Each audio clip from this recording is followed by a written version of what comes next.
بسم الله الرحمن الرحيم بسم الله الرحمن الرحيم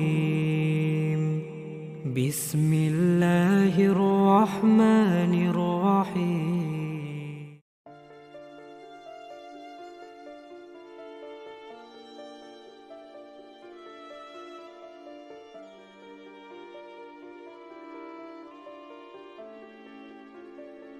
A collection of memories, some fragrant, some perturbing. My memories are intertwined with the spirit of the past. Tamhidi Guzarish, introductory remarks, setting the stage for my story.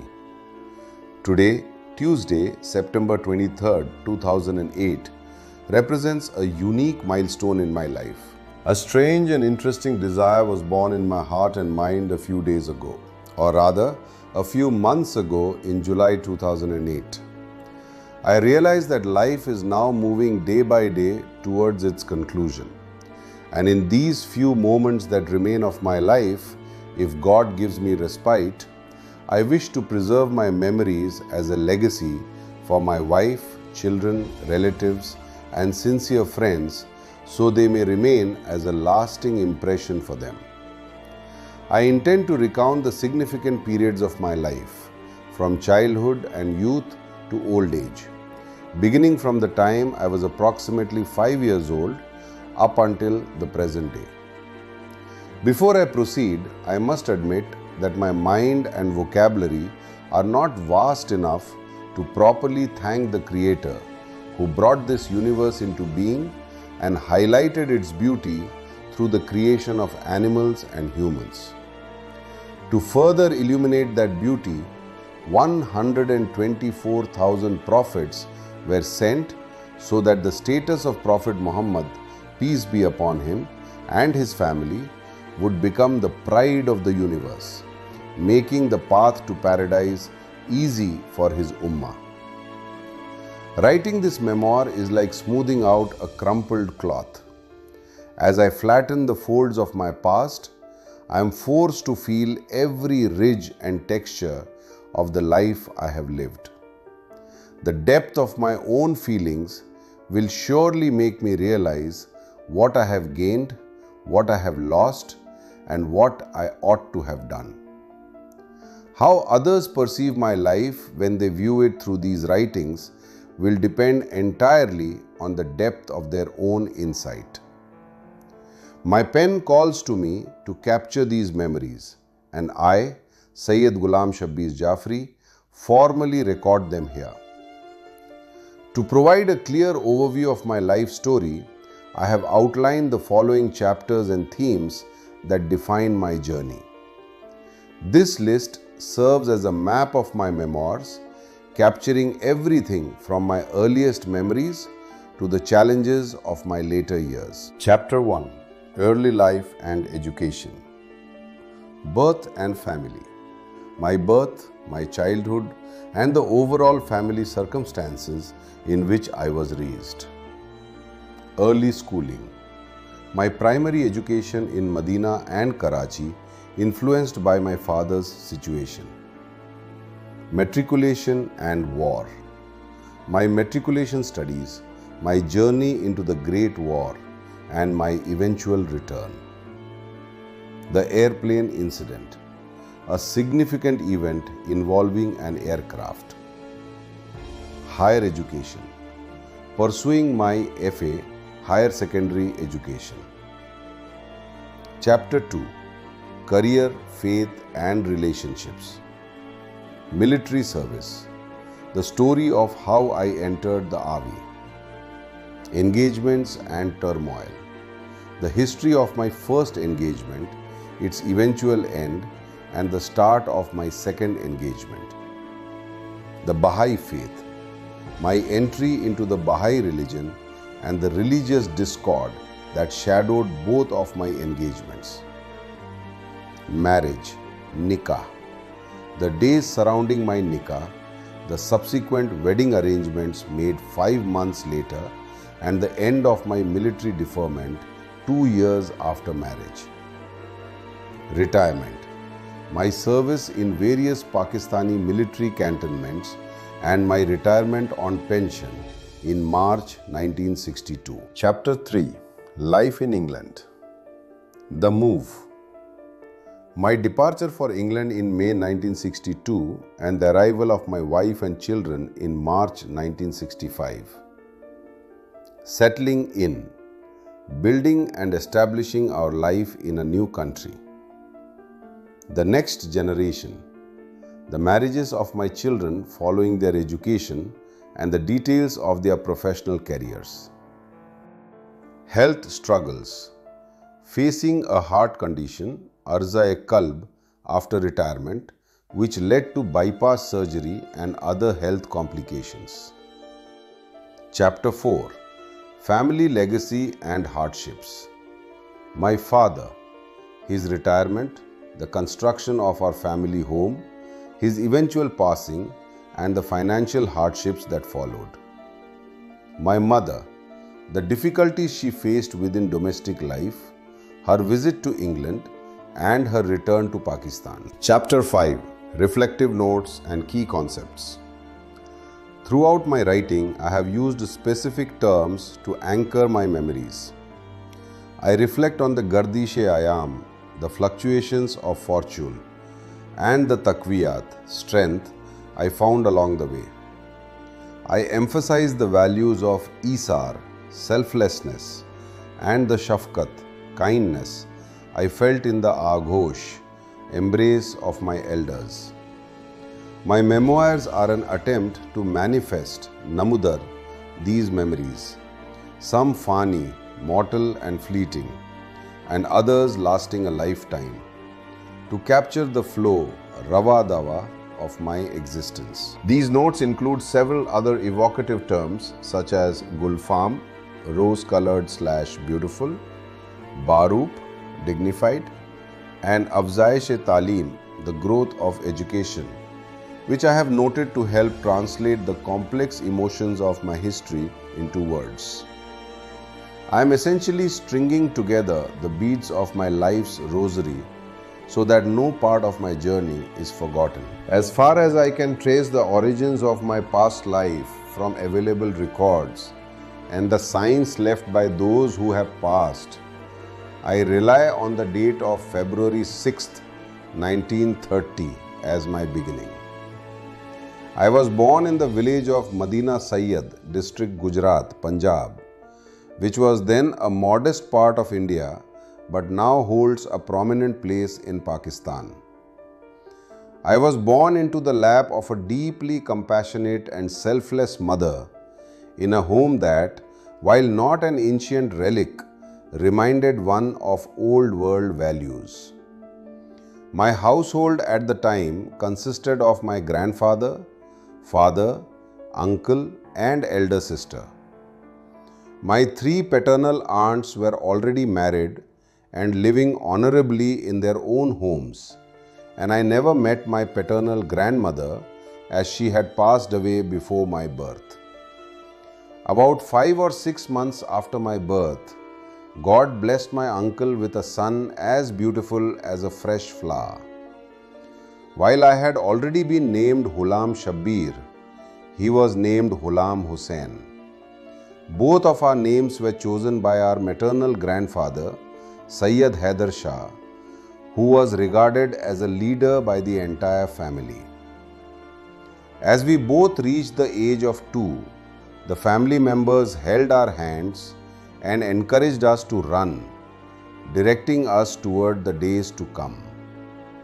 Our childhood antics were a source of great joy for our household and relatives. As the dust of early childhood cleared and my mind began to mature, I spent my first 5 years blooming like a flower in the affectionate embrace of my late grandfather. One day, my grandfather laughed and said, "Come, let me take you for a walk today." After bathing and dressing in clean clothes, we held on to his fingers and walked until we reached a place filled with children. This, I discovered, was a school. A dignified man, the headmaster, greeted my grandfather, asked after his well-being, and suggested that he register us for admission that very day. My grandfather left us in the headmaster's room, telling us not to worry and promising to return when school ended. This institution was known as Primary School Medina. The land for the school had been endowed by the late Subedar Syed Karam-Shah, a man of great character and generosity who was known as a protector of the poor. The school consisted of 2 rooms, a veranda, a store for records, and a small room with a water tap where children would sit to wash their wooden writing tablets, takhtis. Subedar Syed Karam-Shah was a man of vast property who lived in a princely manner, yet he was a high-minded believer. He established many facilities in the village, including a post office that remains active to this day. While his descendants also achieved high ranks, one becoming a major general and another a lieutenant colonel, they did not carry on the philanthropic legacy of their ancestor. I have recorded what I briefly remember regarding the foundations of Primary School Medina as a blessing. Through my late grandfather's affectionate hands, my brother and I were enrolled in the Kachi, the nursery and first class of the Medina school. When school ended, my grandfather came to fetch us, and we walked back home slowly with him. Everyone at home laughed and repeatedly asked us the same questions. How was the school? Did the master beat you? Did you make friends with the boys? Were you hungry? We listened, laughed, and simply agreed with everything they said, as we felt the joy of the experience. On the second day, I remember our teacher was Master Ghulam Din. He was a very tall, broad man with a dignified and authoritative presence. He gave us a primer for identifying the alphabet and a book for numbers, which we called Pahada, and instructed us to bring 1 anna and 2 paisa for their cost. At home, my grandfather said he would get us wooden writing tablets, takhtis, to practice writing. The next day, we took our primer and tablets to school. Master Sahib wrote several letters of the alphabet in pencil on our tablets and told us to trace them with our fingers while vocalizing the sounds. Alif, Ba, Te, just as he showed us. Back then, we called these traced letters Purne. Within about 2 weeks, we could recognize the letters and speak them clearly. Eventually, we memorized the entire alphabet from Alif to Ye. A few months later, we were promoted to Pakki Pehli, the upper level of the first grade. By then, our habit of reciting multiplication tables and writing the alphabet was well established, and we had blended in with the other children. Master Sahib was quite strict. If we made a mistake, he would pull our ears forcefully or even slap us, leaving our ears ringing and the skin stinging for quite a while. Since the school only had 2 rooms, we all sat on the ground under the trees in the courtyard to study. When it rained, we would move into the rooms and the veranda. After 4 years, we said goodbye to primary school. Around the time of our birth, my father and uncle were already employed. My father joined the army as a soldier clerk in the Baloch regiment, and my uncle became a constable in the Jhang district police. Later, when vacancies for warrant officers opened in the Army Service Corps supply, my father, who had reached the rank of Havildar clerk, passed the exam and was promoted. He was assigned a 1-bedroom bungalow and an orderly and was permanently stationed in Karachi. After completing the 4th grade, my brother and I joined him in Karachi and were enrolled in the 5th grade at a junior school. We had just transitioned to the 6th grade when the thunderous clouds of World War II began to gather. German forces invaded Poland and the Great War officially began. My father had to go to France with his unit. He took a week's leave to bring us all back home and entrusted our care to my uncle before departing for France. As the war intensified, France fell under German occupation, and Allied forces began a scattered retreat toward England.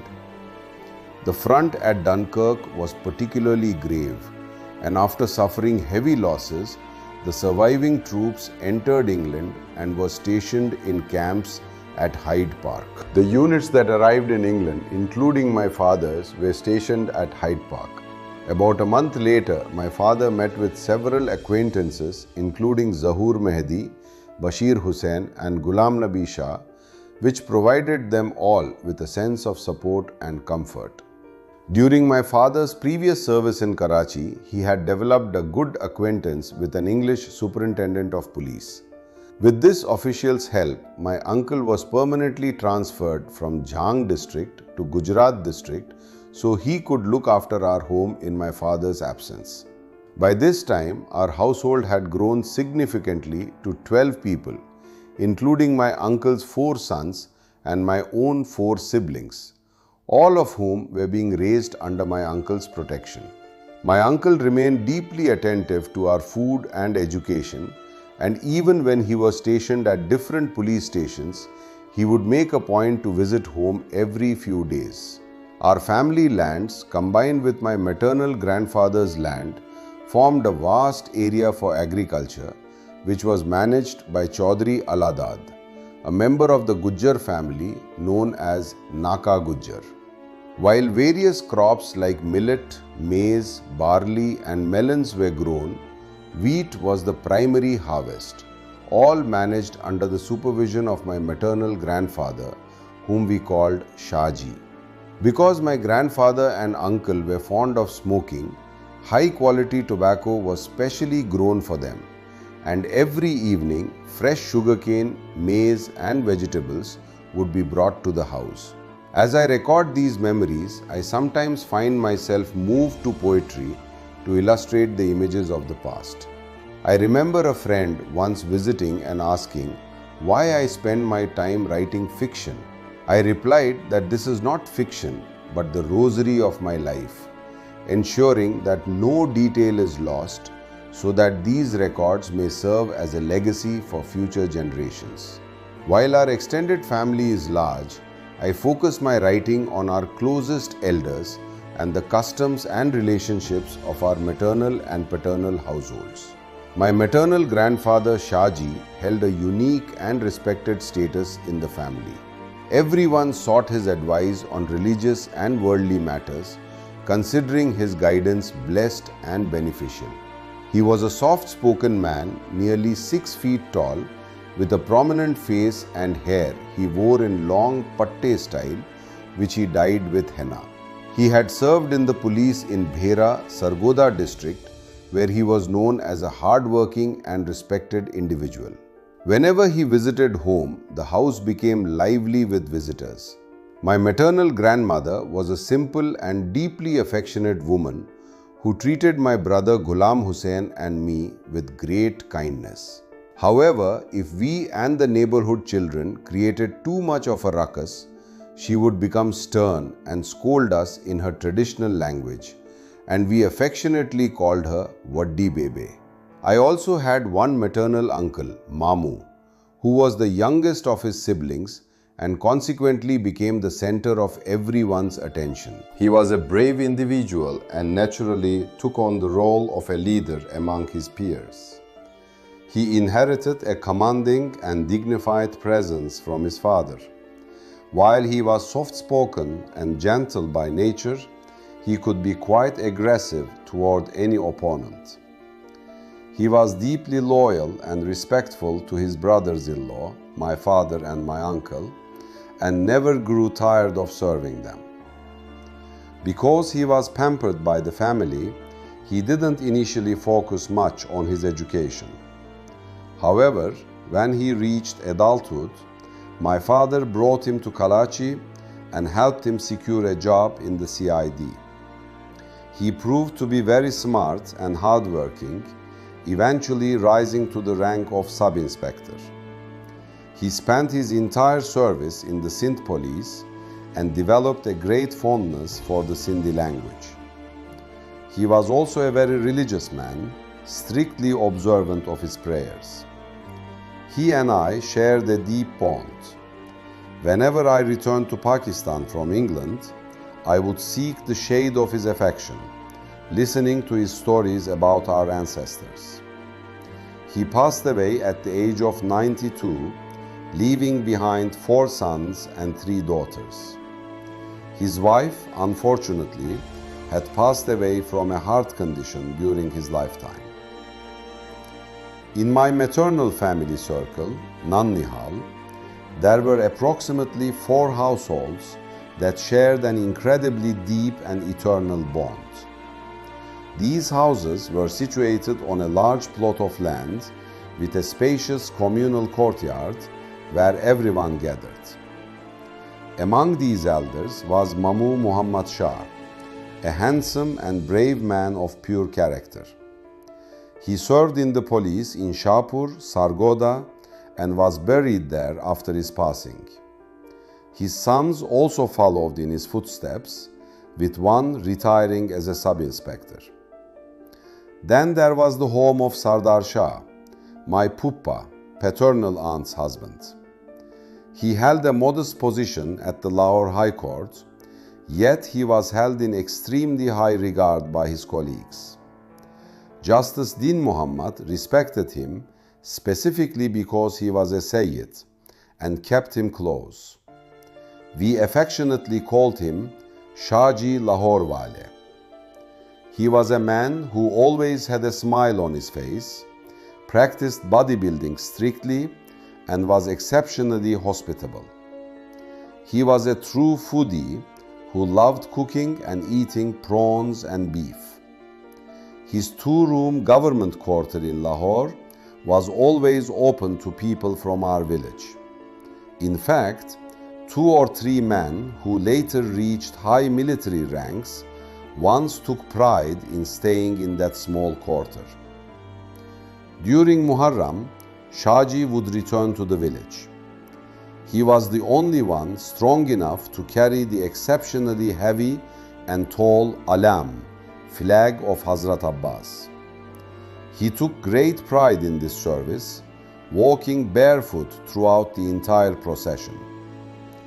He also had a passion for shrubbery and gardening, often bringing various plants from Lahore to beautify our graveyard and the local shrine. Our ancestral graveyard, located behind these houses, is roughly 250 to 300 years old. One of our ancestors, Sayyid Shah Sadr Shah, is buried there, and the villagers revere his grave as a shrine, Khanka. It is a local tradition that every wedding procession in the village, whether Sayyid or non-Sayyid, visits the shrine to pay their respects. Near the graveyard, Subedar Major Sayyid Sardar Shah built 2 rooms for travelers to stay, and this area became a hub for the community to gather and make decisions. My maternal family is often called the Dhare Wale, those of the courtyard, because of this gathering place. This area also serves as the final destination for the Zuljana procession during Muharram, where thousands gather for a massive majlis and intense ritual flagellation, Zanjeer Zani, involving nearly 100 participants. Note, there is a missing section here. She was just like her father, preferring silence, and married Khadim Hussain Shah Meher, my paternal aunt's son. Just as my aunt was devoted to Shahji, she too was an example of obedience to her husband and aunt. Shahji raised his son Sayyid Talib Hussain in a princely manner. Talib was always well dressed and well fed, and while he wasn't highly educated, he was a skilled and brave conversationalist who could hold his own in debates. Because of Shahji's respected standing at the High Court, Justice Din Muhammad secured a job for Talib as a bailiff. Eventually, when Shahji retired, Talib transferred his service from the Lahore High Court to the District Court in Gujarat. As Talib reached marriageable age, his mother, my paternal aunt, suggested a proposal from the family of brother Ghulam Haider. Although she worried that they could not match my family's worldly status, Shahji encouraged the pursuit, saying there was no harm in asking. The match was settled after a few visits and was celebrated by everyone, bringing our two extended families closer. My cousin Appa Kaniz, the daughter of a prestigious father, came to Shahji's house as the first bride of our family to bring a buffalo as part of her dowry, a sign of great honor at the time. She lived a contented life with her husband, and they were blessed with 4 sons and 3 daughters. I was about 12 or 13 when she suddenly fell ill and passed away, leaving a great void in the home. I must also mention the 4th household of our relative, Ahmad Shah. I didn't know much about him, only that he had a son named Bhute Shah, a broad and imposing young man. Sadly, during a school trip to Khevra, Bhute Shah contracted a severe fever that left him mentally and physically paralyzed. He struggled with the illness for a long time before finally passing away. Now, I wish to turn my attention to my ancestors. I heard that my late grandfather had 3 brothers, all of whom were exceptionally handsome but died by the age of 4, allegedly due to the evil eye. When my grandfather was born, the family was determined to protect him. Though he was beautiful, they applied a black mark to his face daily and named him Nathu Shah to ward off bad luck. In his youth, he was a strong, broad-bodied man, earning the nickname Cheda, a Punjabi term for someone physically powerful and thick-set. While my father enjoyed reading and writing, my uncle was the one who shared my grandfather's passion for the land. My uncle was physically much stronger than my father and had been involved in farming alongside the Gujjar community since childhood, choosing to distance himself from formal education. In 1938, while my brother Ghulam Hussain and I were in Karachi with my father, we received news of my grandfather's severe illness. My father rushed home, but my grandfather soon passed away. During his lifetime, he had replaced our old home with a modern Pakka house where the whole family lived together. Note, there is a missing section here. My uncle was a man of great responsibility, a police officer with a wide circle of acquaintances. He stood nearly 6 feet tall with a ruddy complexion, piercing blue-grey eyes and a majestic moustache, always wearing a formal turban.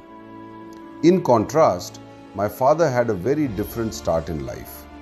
While my uncle was healthy from birth, my father suffered from a childhood illness that left him so weak he could not walk.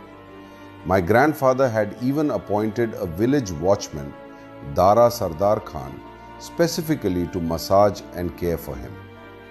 My father's journey back to health and his subsequent career are memories I hold dear. My late grandfather had appointed Dara Deendar, the village watchman, to care for my father during his childhood illness. Dara worked tirelessly, massaging him with oil and helping him learn to walk. This care, combined with the treatment from a wise physician in Gujarat named Sone Shah, allowed my father to fully recover within a year. He entered school at age 6, proved to be a dedicated student, and eventually passed his matriculation, 10th grade, with a high position. Because studying in Lahore or Rawalpindi was expensive and there were no local colleges, my father chose to join the army. Standing nearly 6 feet tall with a dignified whitish complexion, he was a warrant officer class 1 when his unit was sent to France in 1939. He spent 4 years overseas, primarily in England. In 1942, due to a shortage of officers, he was commissioned as a second lieutenant based on his excellent service record, later rising to the rank of full lieutenant. When he returned to India in 1943, he was stationed in Firozepur for a month before coming home on leave. I was 13 years old at the time and witnessed his homecoming. He was only the second army officer from our village, and the celebration was immense. My uncle was so overwhelmed with joy that he had 5 maunds of sweets, patasa, made and distributed to every house in Medina, Jamapur and Husainuddinpur. I remember the scene at the Gujarat station clearly. Nearly 100 people gathered to welcome him. When he stepped off the train in his uniform, my uncle rushed to embrace him, and both brothers wept with emotion. We returned to the village in a caravan of cars to find a massive crowd at the communal square, and many women gathered in our home. During the reception, Dara Deendar ran through the crowd and grabbed my father's legs, joking that he needed to check if fighting Hitler had made them weak again after all the effort he had put into strengthening them years ago. The whole gathering erupted in laughter, and my uncle gave him a reward. Later, while my father was serving as a captain in various stations like Madras and Lucknow, I completed my matriculation. It was during this period that my cousin Abid Hussain, the son of my eldest aunt, got us into some trouble. Known for his mischief, he brought some bhang, cannabis, one day and made pakoras with it. He fed them to several of us peers, and we all became intoxicated. When the secret got out, my maternal uncle, who was a police officer, was not amused. He used his police hands and gave us a thorough beating. Continuing from the previous events, I had to travel to Lucknow to be with my father after the incident involving the bhang pakoras. Since my father had been transferred to Allahabad to lead a large supply depot, my uncle, Mamu, arranged for me to join him there so I could spend my 2-month school holiday under his supervision. I remember my first-class train ticket. In those days, there was no air conditioning, but first-class travel was extremely comfortable, with excellent arrangements to keep the cabins cool or warm as needed. My uncle escorted me to Lahore, and from there I began the 28-hour journey to Allahabad. During this period of my youth, specifically around the end of 1942, the landscape of our village, Medina, had changed significantly due to the war. The government had leased local land to build a vast military runway and a base for the Canadian Air Force. Military vehicles were everywhere, and the thunderous roar of planes became a daily norm. Like many others in the village, I was deeply curious and wanted to see the aircraft up close. One day, while standing on Medina Road, I saw a large cargo plane land. Driven by a sudden impulse, I left my bicycle where it was and ran toward the runway. Finding a ladder still attached to the plane, I climbed inside and made my way straight to the cockpit. I sat in the pilot's seat, grabbed the steering, and even tied some loose straps around myself, lost in my own imagination. My excitement quickly turned to terror when I realized the other onlookers had vanished and I was looking up at 3 Air Force policemen with rifles. They grabbed me by the arms, untied the straps, and drove me in a jeep to a guard room with iron bars. I was paralyzed with fear.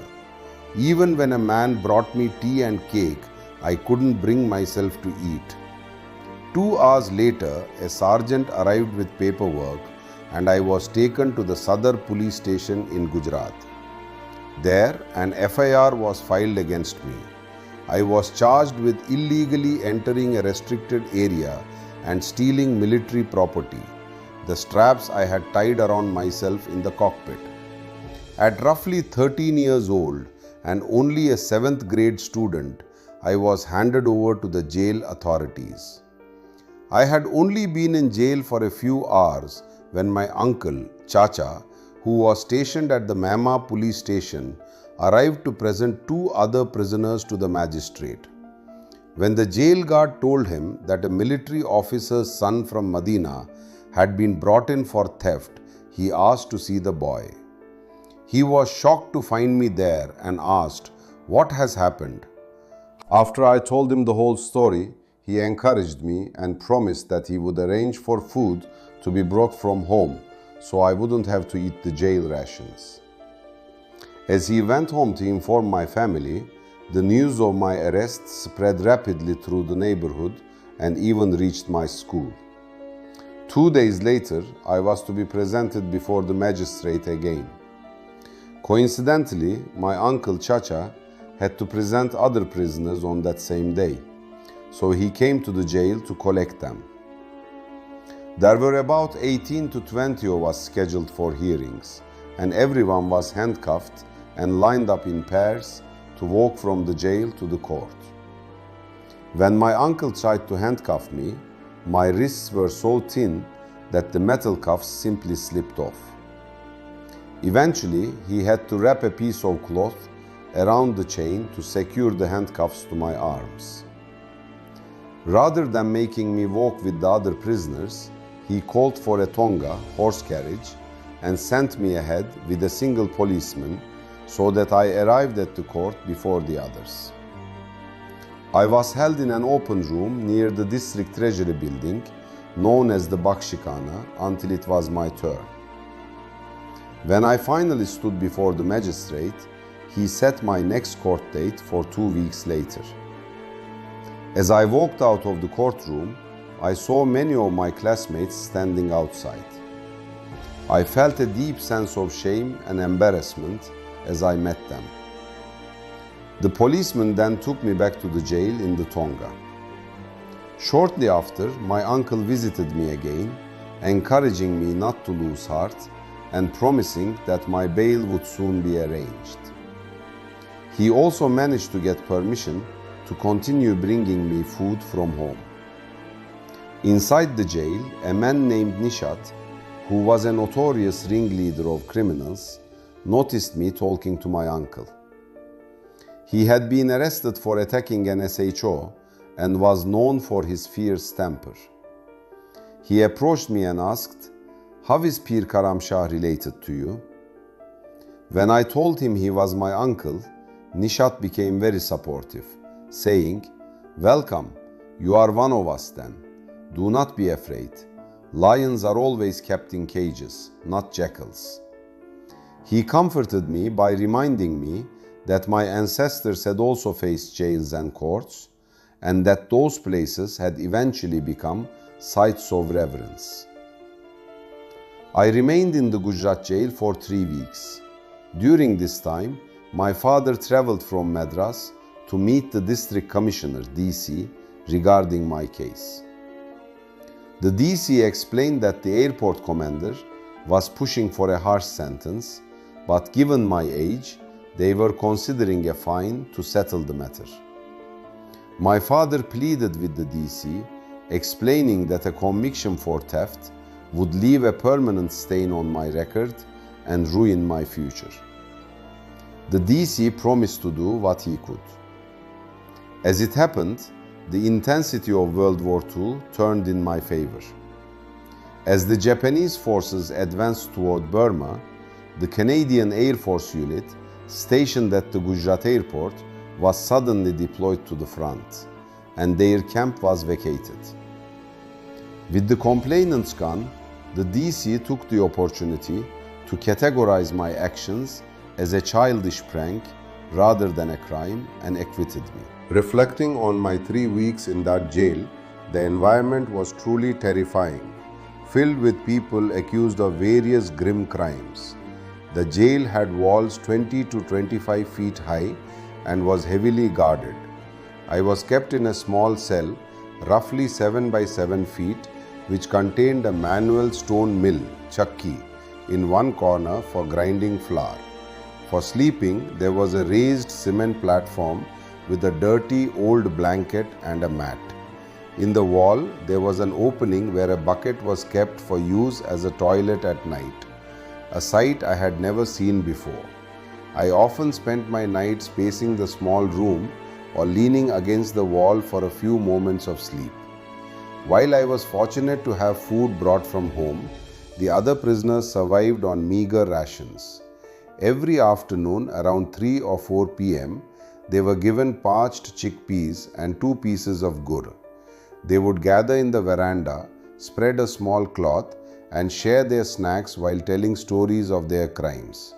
Today, that old jail has been demolished, and in its place stands a large and beautiful hostel for a girls' college. My family and relatives were deeply distressed by my arrest, but God eventually granted me relief from that baseless trouble.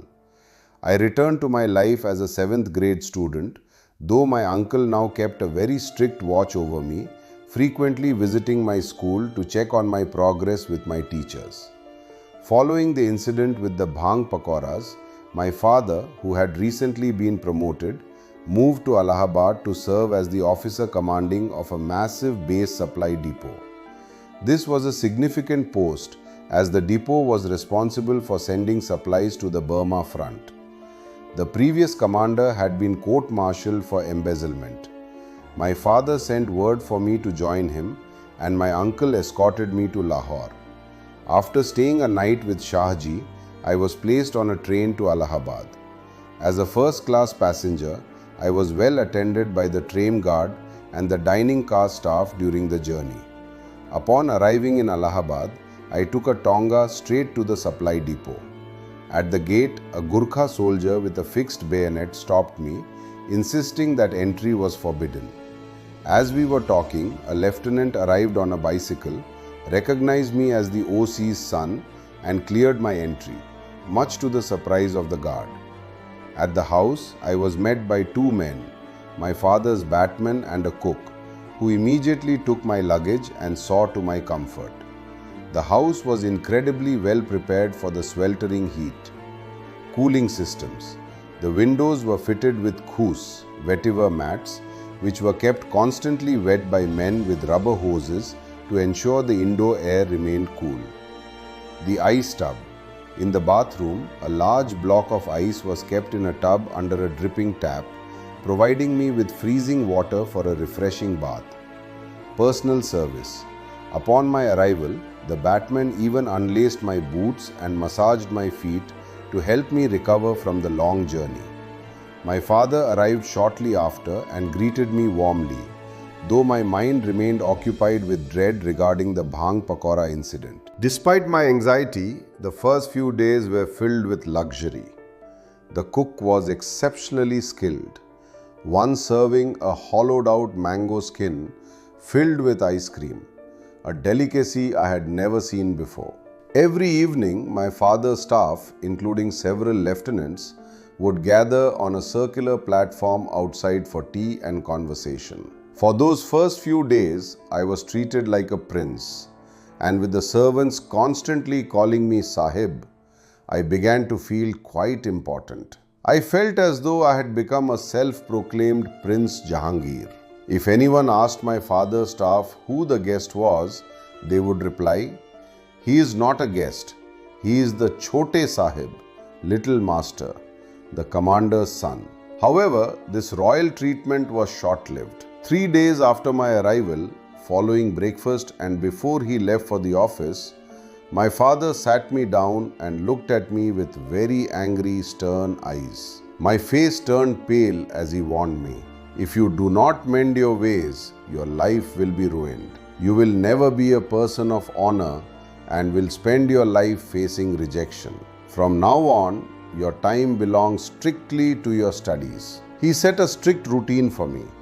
I had to read the newspaper every single day, write down every word I did not understand in a notebook, and look up their meanings in a dictionary. He told me he would personally check my progress, make me read the paper to him, and test my memory of those words. While I was relieved that his reaction wasn't more severe, I was disappointed because I had hoped to explore Allahabad. Instead, I felt like I had fallen from the sky only to get stuck in a date palm tree.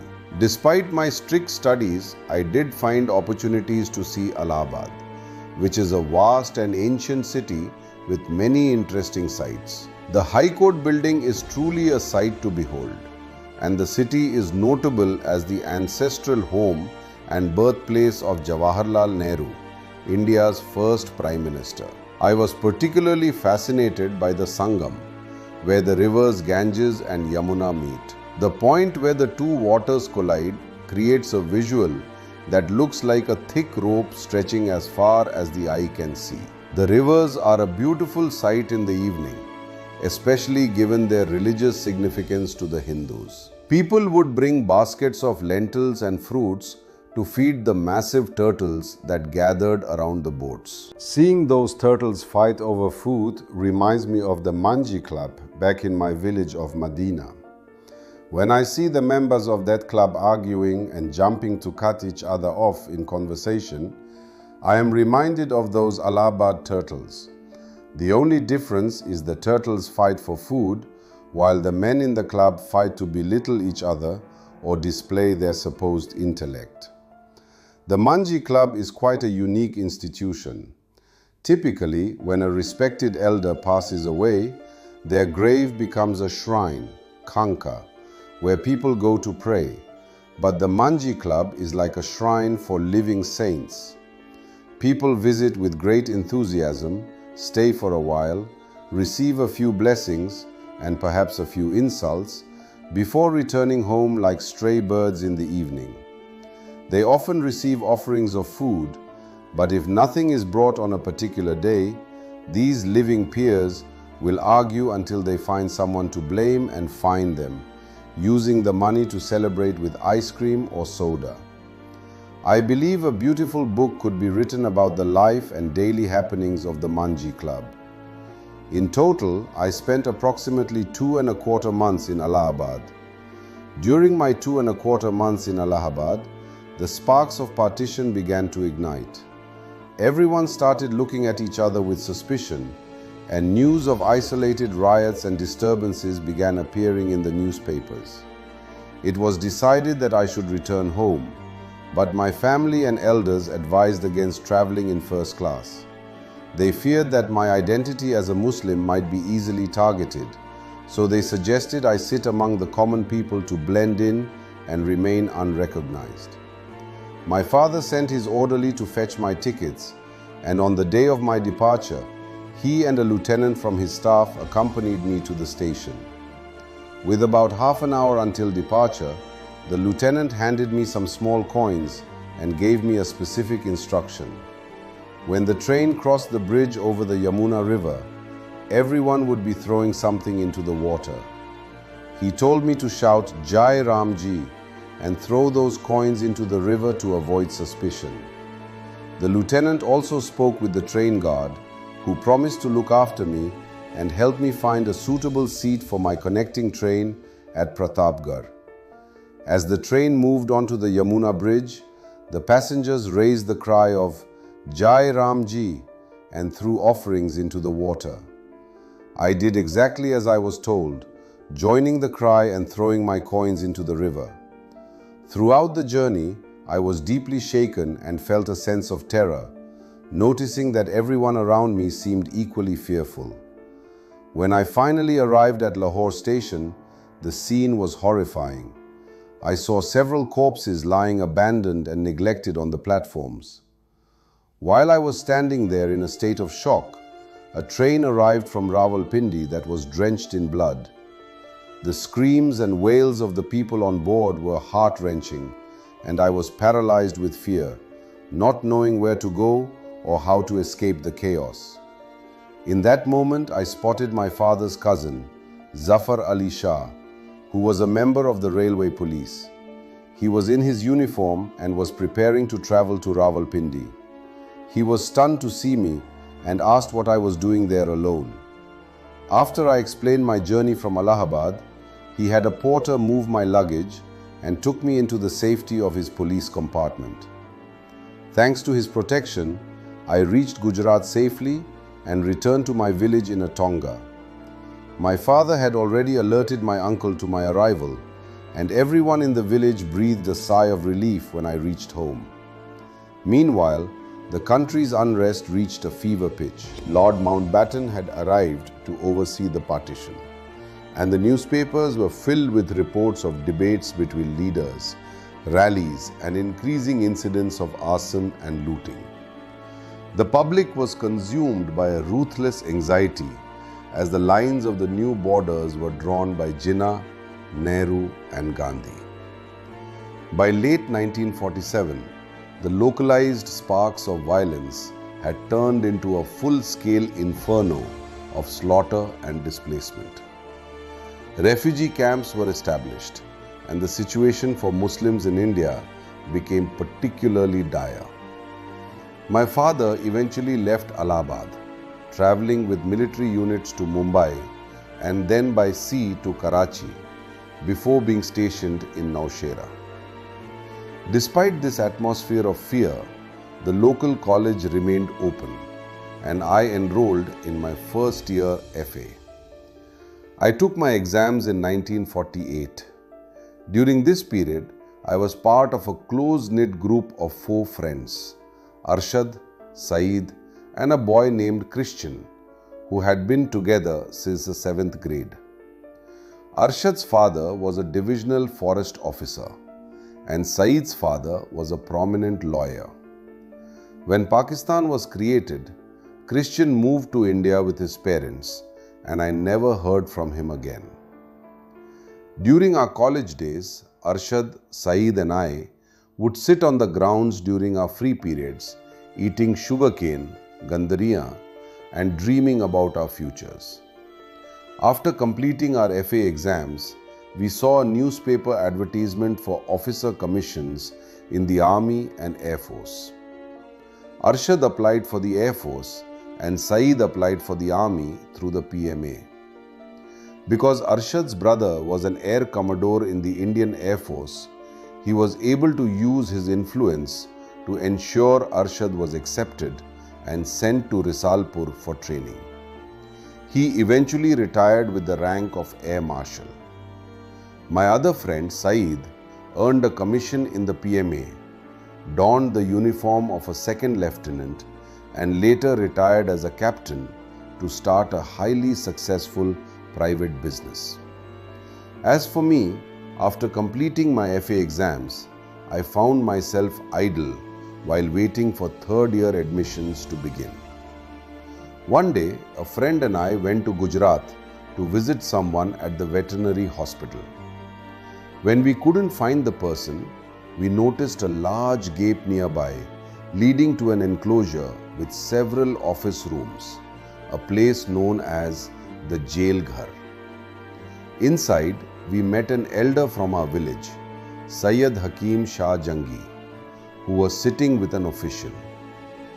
The official approached us with a long, flat wooden rod marked with inches and feet and measured my height and back as well as my friends.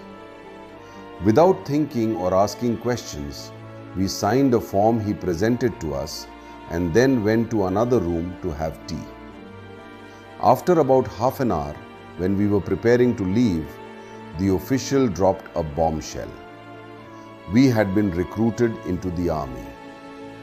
He explained that by signing that form, we had given our formal consent. He warned us that if we tried to leave now, we would be declared deserters and the police would be notified to arrest us. We stood there in shock, looking at each other, realizing we were trapped. We were told that we would soon be sent to Jhelum to receive uniforms and then forwarded to our respective training centers. Word of our sudden recruitment quickly reached our home. Reflecting on those days, I am moved by the memories of my youth as an FA student. It was a time of madness and vitality, where the first signs of adulthood were appearing on my face and my heart was beginning to stir with stories of love and romance shared among friends. During this time, my father's thoughts regarding my future took a new turn. While stationed in Lucknow, my father had spent a great deal of time with Zahoor Mehdi, a relative whose wife was my father's niece. After the creation of Pakistan, Zahoor Mehdi, now a major, was stationed at Mona Depot in the Sargodha district. This depot is a famous center for breeding and raising magnificent large horses used in major military parades and functions. It is also known for its sprawling flower gardens and vast fields of fodder. My father decided to propose a marriage match between me and the major's eldest daughter. After some consideration, the major and his wife accepted the proposal with great sincerity. My name was officially registered as the future husband of their eldest daughter, and matches were also announced for their other two daughters within the family circle. Our relatives celebrated the news, remarking that matches are made in heaven. To formalize this bond, an engagement ceremony was scheduled for a Wednesday. Following my engagement announcement, a joyful caravan of about 15 to 20 people arrived at our home around the time of the afternoon prayer. This group was led by Kani's Fatima, the wife of Major Zahoor Mehdi, who brought several large trays, nashtarias, filled with sweets, dried fruits like almonds and pistachios, a beautiful large handkerchief, and a gold ring. The atmosphere was festive. Chairs and charpais were arranged in the courtyard, and local musicians, the Bhagan Mirasan, began playing the daf. One of them sang a particularly moving song with the lyrics, "The time of the full moon of the 14th night has come near. The time of the meeting has come near." I was seated on a chair at the gate where Begum Zahoor Mehdi approached me with a smile.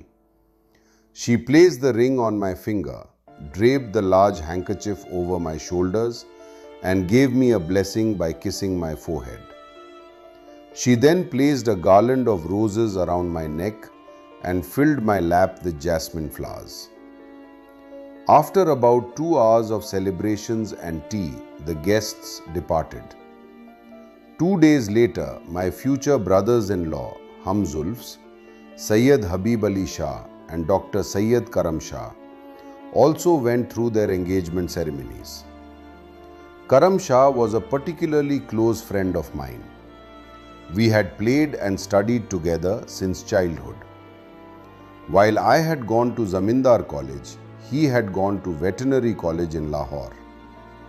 He was a man of innocent nature and deep obedience to his parents. Habib Ali Shah, on the other hand, was the son of a retired British Army Risaldar and was primarily involved in managing his family's lands. At this time, I was a second-year student preparing for my third year, and my days were filled with idle wandering and teasing from my friends about my engagement. One friend warned me, "I hear the major's daughter is very khudsar, headstrong," to which I jokingly replied, "If she is khudsar, I will become her hamsar, equal match." Though I had never seen her, her memory began to circle my heart constantly. However, this period of romantic reflection was cut short by my sudden army recruitment. About an hour after we were told we would be leaving, a military vehicle arrived to take us to Jhelum. We were placed in a camp with 50 to 60 other recruits, all waiting to be sent to our respective training centers. The transition from my comfortable life to military discipline was jarring. 2 uniformed men, a Lance Naik and a Havaldar Major, approached us. While we were sitting on our charpais, the Lance Naik shouted in a very harsh, stern voice, "Oi, what are you staring at? When a senior arrives, stand up, otherwise you'll be beaten with shoes." Hearing this aggressive tone made my hair stand on end, signaling the end of my carefree youth and the beginning of a much harder life. I soon discovered that the two men who had approached us were a Lance Naik and a Havaldar Major. The Havaldar Major ordered the Lance Naik to take us to a large room used as a store where we were issued our uniforms, boots, warm muffler-style caps and a kit bag containing a ration tin, a white plate and a mug. We were then taken to a barber to have our hair cut and faces shaved. Seeing the result, I felt as though my appearance had been completely ruined. The Lance Naik gave us our routine. We were to wake at 6 a.m. to wash and collect tea and a puri from the mess, then report to the parade ground by 7 a.m. He warned us that the Havaldar Major was a very strict man who would force us to do heads hands down. A punishment my friend and I didn't even understand until we experienced the rigors of the parade ground. During the drills, the Havaldar Major shouted at us with terrifying intensity, questioning if we had water in our legs instead of strength and reminding us that this was a parade ground, not a nursery. After an hour of PT and drills, which were inspected by a Subedar, we were assigned various labor tasks until our 2 p.m. lunch of thick lentil dal and rotis. I spent 6 days in Jhelum before being told that I was to report to the Signal Corps Basic Training Center in Gharial, Murree, while my companion was sent to Risalpur.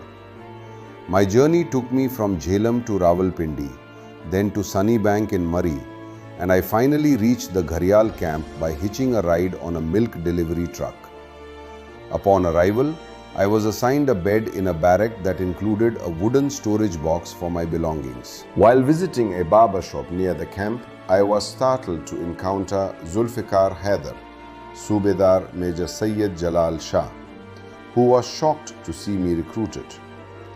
I also learned that Fazal Shah, Gulbu Shah, was the PT Havaldar Major at the camp. Knowing these familiar faces provided me with some much needed mental relief and peace. I spent 4 months in basic training in a section of 20 recruits, where the discipline was tough, but I gradually became accustomed to military life. Once my basic training was complete, I was assigned to the clerk trade and granted 28 days of leave. I was instructed to report to the Technical Training Center in Guldana after my holidays. I returned to my village, where I found that Mrs. Major Zahoor Mehdi was visiting from the Mona depot, and I went to see her to pay my respects and perform Kadam Bosi, traditional respectful greeting. When I went to pay my respects to Mrs. Major Zahoor Mehdi, I greeted her with a respectful bow, following all traditional etiquettes. However, I did not receive the warm, welcoming response I expected as a future son-in-law. Instead, her greeting was brief and purely formal, asking only, "How are you? Are you well? Sit down." I left after about 30 minutes, feeling somewhat stifled, especially since she hadn't even offered me a glass of water. A few days later, a young girl came to tell me that Bibi Kaniz, the major's wife, had summoned me. I felt a bit annoyed by this, but I complied and went to see her. In a rather commanding tone, she pointed to a bag and told me, "There are shoes in this bag. Take them to Gujarat city and get them repaired." I was stunned and felt my self-respect wavering, but I took the bag and headed home. To handle the task, I gave the bag to Nawabuddin, known as Nabu, the son of our family servant, and instructed him to get the shoes fixed and deliver them directly to the major's wife the next day. When Nabu delivered the shoes, she asked him, "Where is Shabbir?" And he replied that I was likely at home. She then summoned me again. When I arrived, she was visibly displeased, scolding me for not overseeing the repairs personally and mockingly remarking that the army is supposed to train people to be intelligent. I replied with a sarcastic smile, saying that while the army may not train us to repair shoes, it certainly trains us to eat shoes, endure reprimands, with an open heart so that our minds stay sharp. Soon after, I returned to the Technical Training Center in Guldana. It was the height of winter and the snowfall was so heavy that we recruits often had to use shovels just to clear paths to walk. After completing my clerk training, I was transferred to the School of Signals in Rawalpindi, which is known today as the College of Military Engineering. I stayed there for 7 months, was promoted to the rank of Lance Naik, and was subsequently transferred to the Signals Record Office. During this time, I worked at a camp in Ojri on Murray Road, where we prepared documents for soldiers being recalled to service. After 3 months, I took 10 days of leave and returned to my village.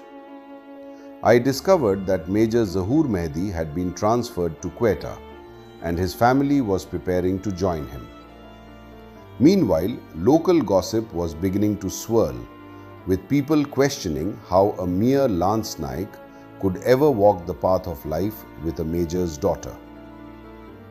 My friend Syed Habib Shah, while maintaining a friendship with me, was also whispering into the ears of the major's wife. He suggested that I should be the one to escort the family to Quetta, a task I accepted with a sense of service. Without informing my father, who was stationed in Chaklala at the time, I joined the family for the journey. At the station, the family held first-class tickets, while I had a third-class ticket. However, by coordinating with the train guard at Wazirabad and Lahore, I managed to secure a full second-class compartment for the family. Since I held their first-class tickets, the guard actually seated me in a first-class compartment for the duration of the trip to Quetta, while the family travelled in the second-class section with first-class protocols. We arrived in Quetta the next morning, where Major Zahoor Mehdi met us at the station in full uniform, looking very pleased as he approached the first-class carriages. As I stepped out of the first-class carriage in Quetta, I noticed the joy on the Major's face flicker and fade slightly, likely because he saw me emerging from such a high-status compartment. My future mother-in-law and the children followed from the second-class carriage, while the Major and his family took a tonga, horse carriage. I was ordered to ride on a bullock cart with the luggage.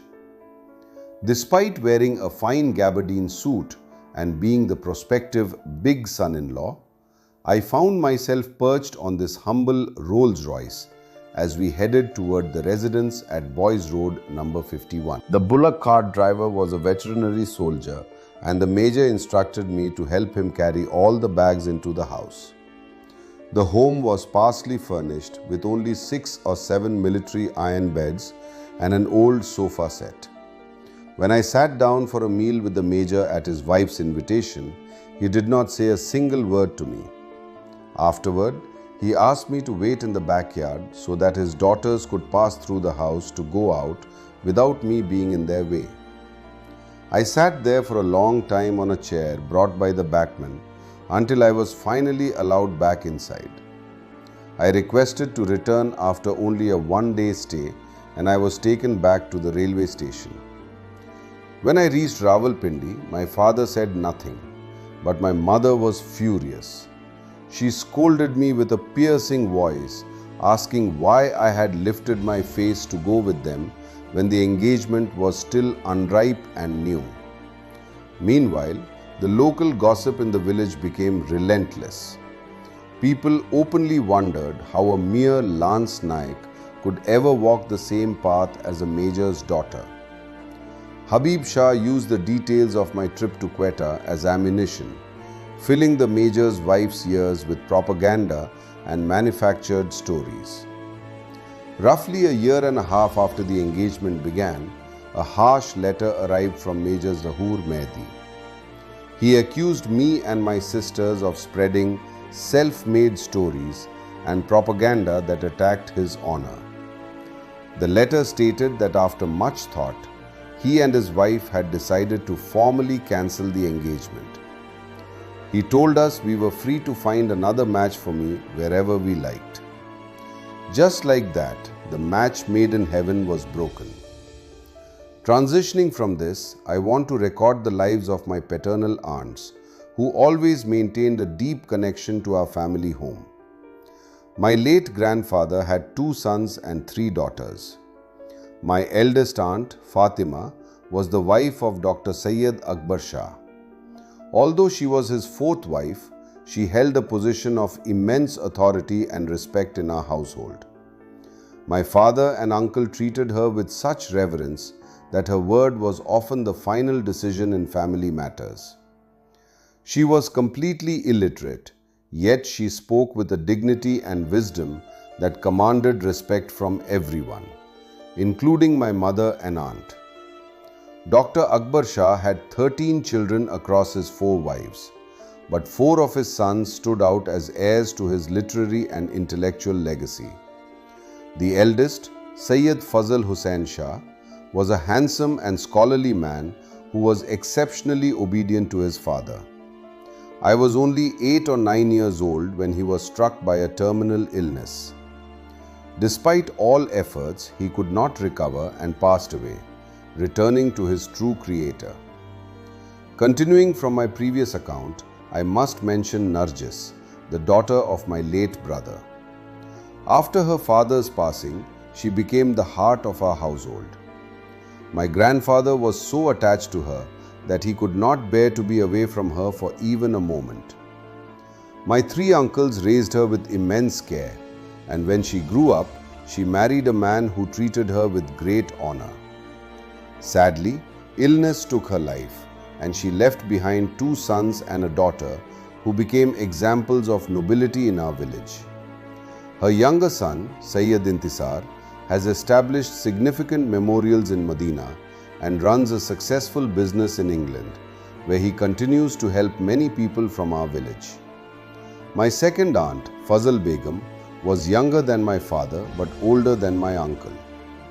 She was a woman of great patience and understanding, and my uncle made it his personal duty to ensure she was always well cared for. Her husband was a quiet, respected man, and they had 2 children, Talib Hussain and Zainab, who were a great source of pride. My third aunt, Ghulam, was the spitting image of her brother Karam Shah, with the same fair complexion and dignified presence. She was deeply attached to our family home. Her husband, Syed Akbar Shah, was a man of quiet nobility. They had 4 daughters and 1 son, Syed Ghulam Haider Shah. As an only son, he was deeply pampered by his sisters and family, which led him to neglect his studies. However, he grew into a handsome man and eventually joined the Army Supply Department. Ghulam Haider was a hard-working soldier who eventually earned the rank of Subedar. After retiring, he dedicated himself to the community and the Shabbir Imam Bargah, managing its accounts and religious ceremonies with great devotion. He eventually passed away from a heart condition, and his son Ikhtiyar Abbas now continues his legacy of service in Medina.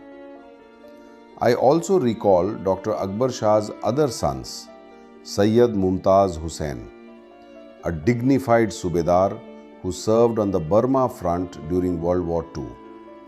He went missing after the Allied forces surrendered to the Japanese in Singapore, leaving behind 1 son, Sayyid Ijaz Hussain. He inherited his father's good looks and had a refined taste for food and fashion. Though generally kind, he had a legendary temper. Village mothers would often use his name to discipline their children. He also became a Subedar and was a deeply devout man. The tradition of Zanjeer Zani. It was Ijaz who initiated the tradition of Zanjeer Zani, chain flagellation, in Medina. He was the first leader of the Zuljina procession. I personally participated in this practice under his leadership for about 25 to 26 years. Back then, we were a small group of 10 to 15 flagellators, including Subedar Ghulam Haider, and Ijaz would always be in the circle encouraging us. Syed Khadim Hussain. The fourth son was a model of respect and obedience to his elders and a protective figure for his younger siblings.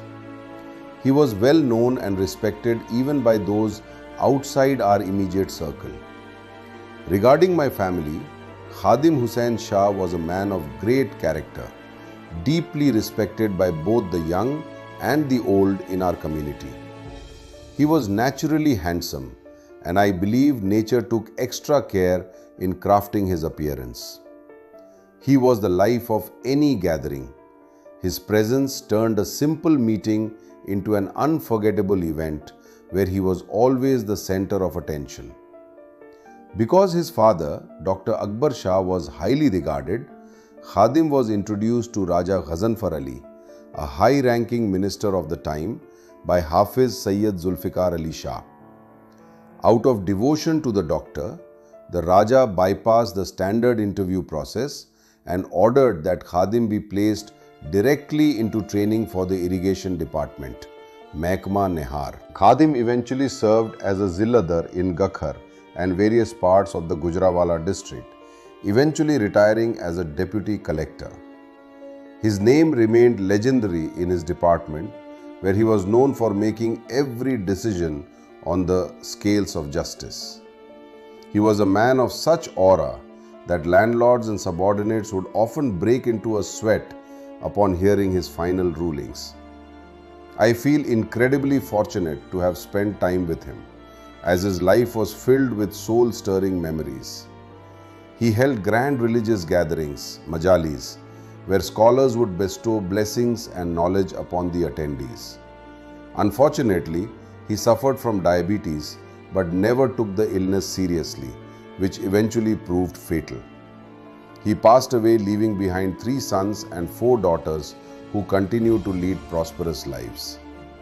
As for my own journey, the heaven-made engagement that had once been the talk of the village finally crumbled, ending as grandly as it had begun and leaving behind only the memory of a fable.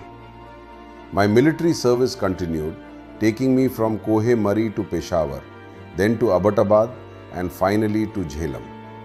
My father moved on to his pension at the end of 1953 and spent the next year and a half constructing our family home, which was completed by late 1954. By 1956, my family again turned their attention toward my marriage. My close friend Major Nawazish began sincere negotiations with my father regarding a potential match. However, this period was marked by a significant personal transition. I was being categorized as a member of the Baha'i faith. At the time, the general public viewed Baha'is as non-Muslims, and my entry into this faith was quite an unusual story. I had become very close with Major Nawazish around 1951 to 52 while I was stationed at the School of Signals in Pindi. One day, I attended a Baha'i meeting with him. They were unable to start the meeting because they were short 1 person for a quorum. Impulsively, I told them, "It doesn't matter, just write my name down so you can complete the quorum." As soon as they did, the chairman of the meeting congratulated me on stepping into the true religion. Being largely uninformed about deep religious studies at the time, I simply became a yes man within that circle, as did my dear friend Syed Tahir Akbar. This led to significant friction in the village. People like Khurshid Shah would insult us to our faces. We, however, remained patient, viewing the insults as a test of our faith similar to the trials of early Muslims. The tension even reached my home. My father was so displeased that he ordered my utensils and plate be kept separate from the rest of the family. Despite these changes, my heart remained tied to my roots. I continued to return home every Muharram to participate in Zanjeer Zani, flagellation, and my involvement in Baha'i debates eventually faded. Throughout all of this, Major Nawazish continued to push for my marriage. Nearby relatives began taking an interest in my situation, and many tried to convince my father that the rumors about me being a Baha'i were just propaganda. Despite this, the echoes of Baha'i hatred remained strong in the land of Medina. During this time, Major Zahoor Mehdi was promoted to Lieutenant Colonel and transferred to Murree. As my family searched for a new match for me, my second aunt Fazal Begum consulted with a cousin, Nazar Fatima, the wife of Colonel Nazar Ahmad Shah. She suggested a marriage with Kubra, the sister of Colonel Nazar. Because Fazal Begum was hesitant to speak to my father directly, she enlisted the help of my eldest aunt, Fatima Bibi, whose opinion my father deeply respected. My father agreed to the proposal but expressed his fear that the Baha'i incident might be raised as an objection.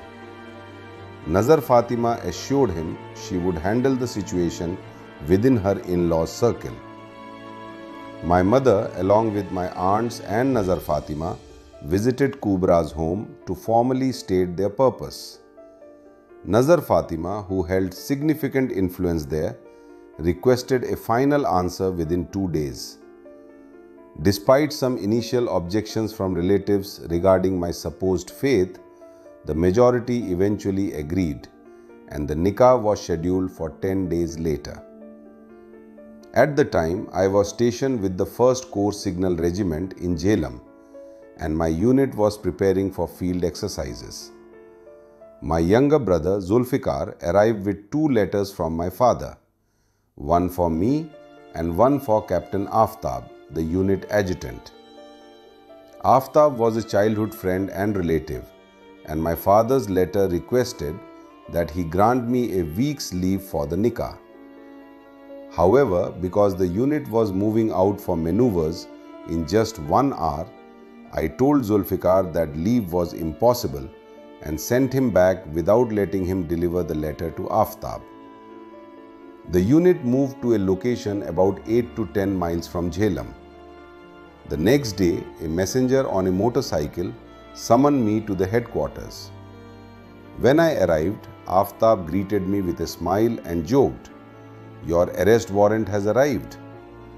He led me into his tent, where I was shocked to find my father and Major Nawazish sitting and drinking tea. Aftab quickly processed my leave certificate and railway warrant, even lending me 50 rupees from his own pocket when I told him I was short on funds for the journey. My father was initially very angry that I hadn't delivered his letter to Aftab myself, but the situation was soon resolved. We travelled by bus to Gujarat, where I found that rumours of my upcoming nikah had already spread through the village. Coincidentally, the wife and daughter of Colonel Zahoor Mehdi, my former fiance's family, were also visiting Medina at the time. The following day, Lala Ijaz came to see my father, looking quite regretful. He explained that his sister Kaniz and her husband now realized they had made a mistake in breaking the engagement and were asking to forget the past and re-establish the relationship. During those days, people were increasingly drawn to England, primarily because a visa was not required to travel there. Consequently, I decided that I too would go to England. At that time, Major Nawazish was preparing for a religious tour of Germany. Since I was on the Army's reserve list, I required an NOC, no objection certificate, to leave the country. So I submitted a request to the record office. A few days later, I received the response from the record office that left me quite troubled. They noted that when I requested my discharge from the army, I had claimed it was necessary to look after my home and property due to my father's illness. They questioned how I could now be seeking permission to go abroad and even threatened me with a case for misrepresentation. My application was rejected and I fell into deep thought. Ultimately, I resolved to go to England without permission, regardless of what the consequences might be. I wrote back to the record office, clarifying that I never stated my father was too unhealthy for me to pursue work for my family's upbringing. A week later, I purchased a ticket for London, said my goodbyes to my family and to God, and reached Karachi. I flew out the following day and arrived in London by evening. I then needed to travel to Birmingham, where many people from my village, such as Tasadduq Hussain, Khurshid Shah, and Shafi Shah, were living. Because my initial flight was late, I missed the connection to Birmingham and was put up in a London hotel overnight before finally reaching Birmingham the next day. Upon arriving at the Birmingham city centre by bus, I found a taxi, though I struggled to understand the driver's English. Fortunately, a local man assisted me by explaining the address to the driver. At the time, travellers were allowed to take only £5 sterling out of the country, and that was all I had. Having no knowledge of British currency, I simply held all the money out to the driver. He took his fare and dropped me off at the house where the villagers resided. It was 12:30 p.m. and since everyone was at work, I found only Major Nawazish inside, lying in bed and reading the newspaper. We exchanged greetings and spoke of home until the others returned around 5 p.m. Everyone arrived with faces covered in the dust of their labor. Some began washing while others made tea. I watched them with surprise, wondering what kind of work they were doing to end up in such a state.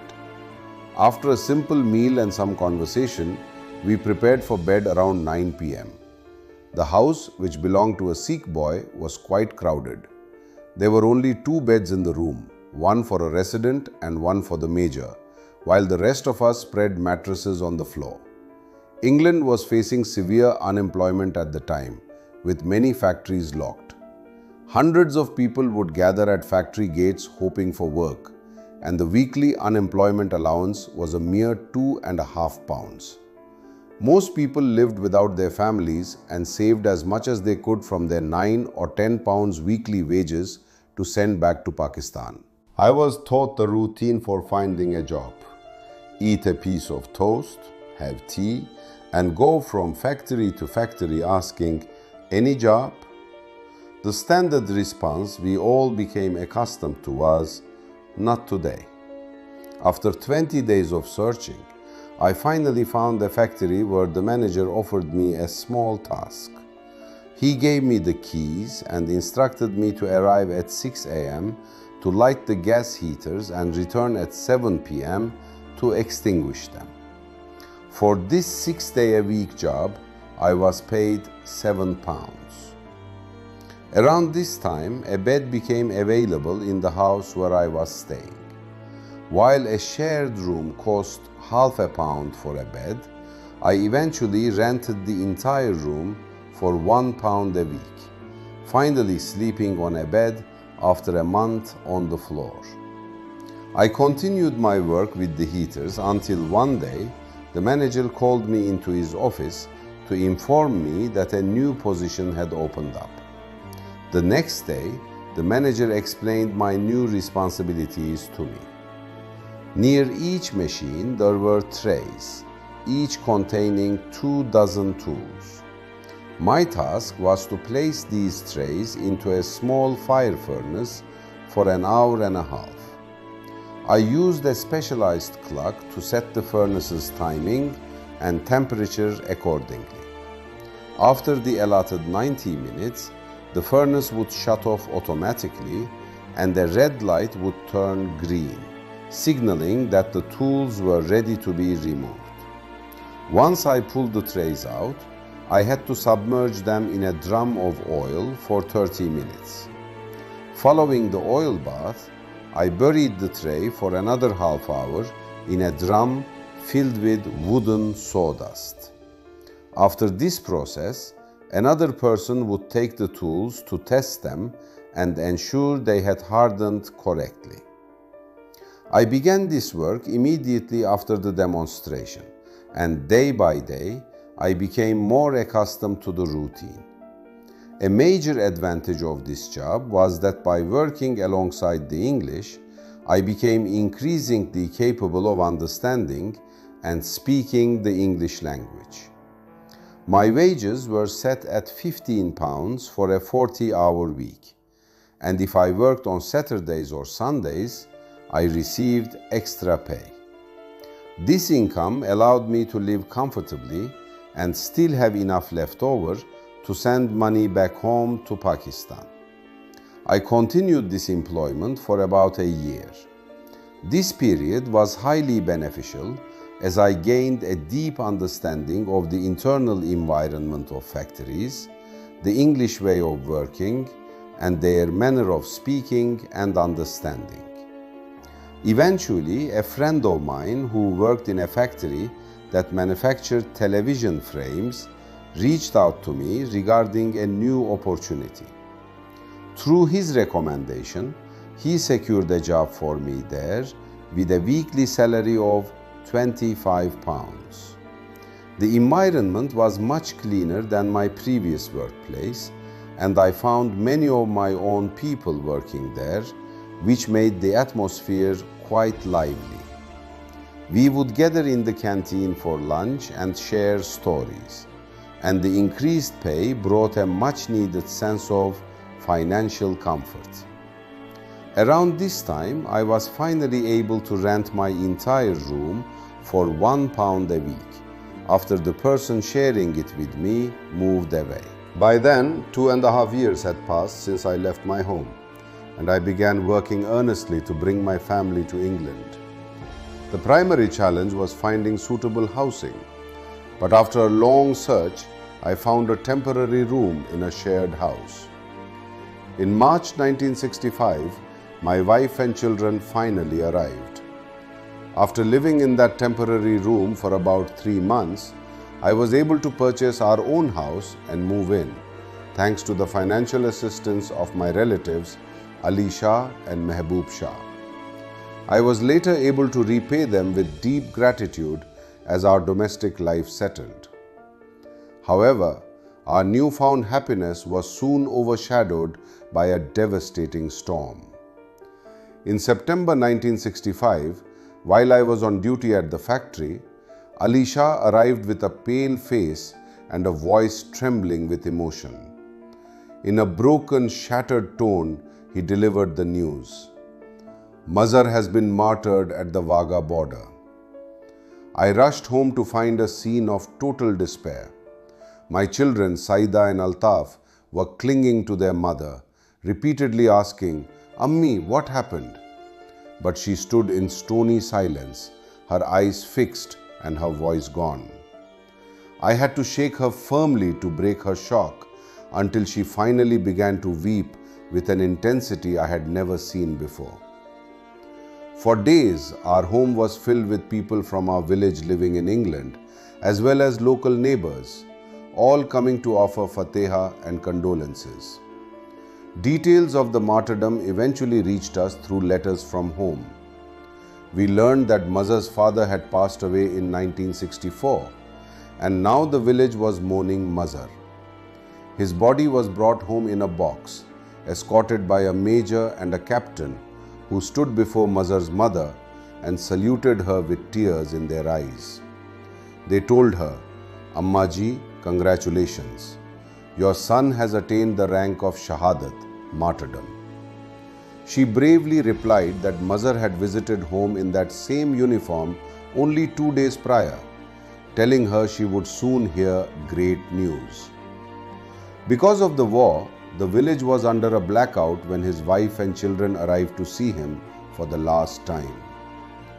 My father contacted Maulana Maududi for guidance on the burial. The Maulana advised that because Mazhar was a martyr, he should not be washed or given a traditional shroud. Instead, he should be buried in his uniform and boots, with the very dust of the battlefield still upon him. The Jung newspaper even featured a column about him titled, "Sila-e-Shahadat Kya Hai?" I eventually recorded a verse in his memory, noting that as a Syed and a martyr, he should be held in the highest esteem. After the burial of the martyr Mazhar, Major Syed Sarfraz Hussain Jangi was moved by a spirit of military devotion to transform the grave into a beautiful shrine. I must record with sorrow, however, that due to a lack of awareness and responsibility from those currently in charge, the shrine has fallen into a state of neglect, appearing almost abandoned.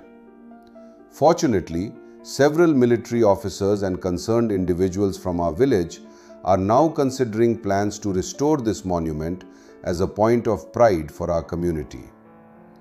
I felt it was my duty to document Mazhar's sacrifice for future generations, especially as his name is recorded in Pakistan's Urdu encyclopedia, which includes a photograph of the moment of his martyrdom. Following the arrival of my family in England in 1965, my children, Saida and Altaf, were enrolled in school. The first 4 months were difficult as they struggled to communicate, but they gradually mastered the English language and integrated well. Their progress was excellent.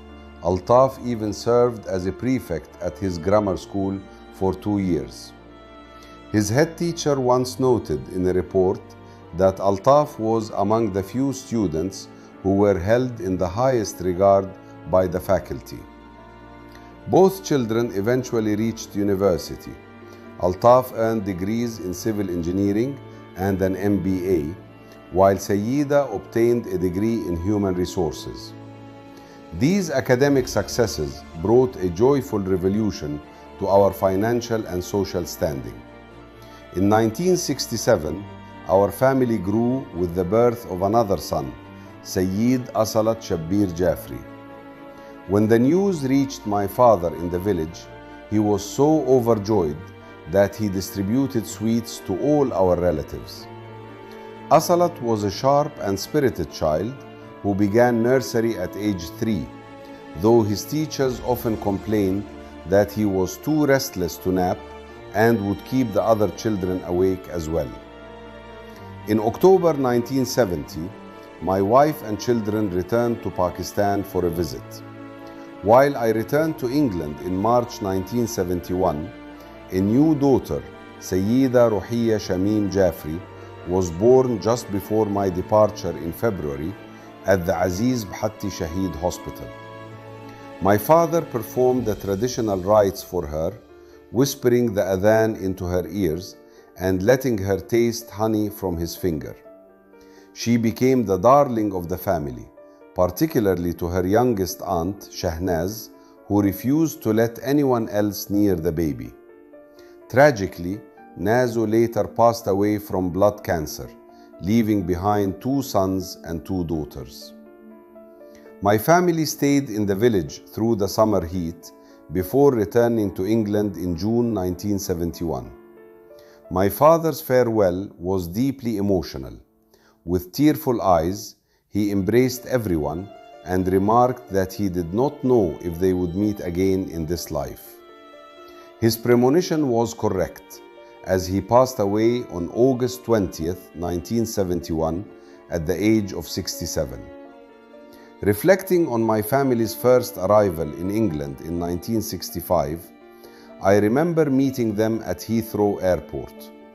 Immigration laws were much simpler then, and I was able to walk right up to the aircraft as they disembarked. While Saida recognized me immediately, Altaf did not, as he had been only 7 months old when I first left for England. It wasn't until Saida shook his shoulder and pointed me out, saying, "Look, it's Abu," that he realized who I was. While the writing ends with our arrival and early years in England, the outline of my memoirs indicates that the final chapters of my story were intended to cover several significant milestones in my later life. Family milestones. I plan to detail the marriages of my children, which took place after they successfully completed their higher education and established themselves. Professional success. My records include the details of my children's careers and employment as they flourished in their respective fields. Health challenges. In the years following my retirement, I began to suffer from a heart condition, Arza-e-Qalb, which eventually required bypass surgery and led to other health struggles. Final family reflections. I also intended to document my mother's visit to England and her subsequent return to Pakistan, as well as the domestic and financial adjustments our family made following the passing of my father and the completion of our family home. I began writing these memories in July 2008, hoping that if God gave me the time, I could preserve these collection of memories, some fragrant and some perturbing, as a legacy for my wife, children, and dear friends. My journey has been defined by the fluctuations of fortune, Gardish-e-Ayam, and I offer these reflections so that my descendants may understand what I have gained, what I have lost, and the path I have walked.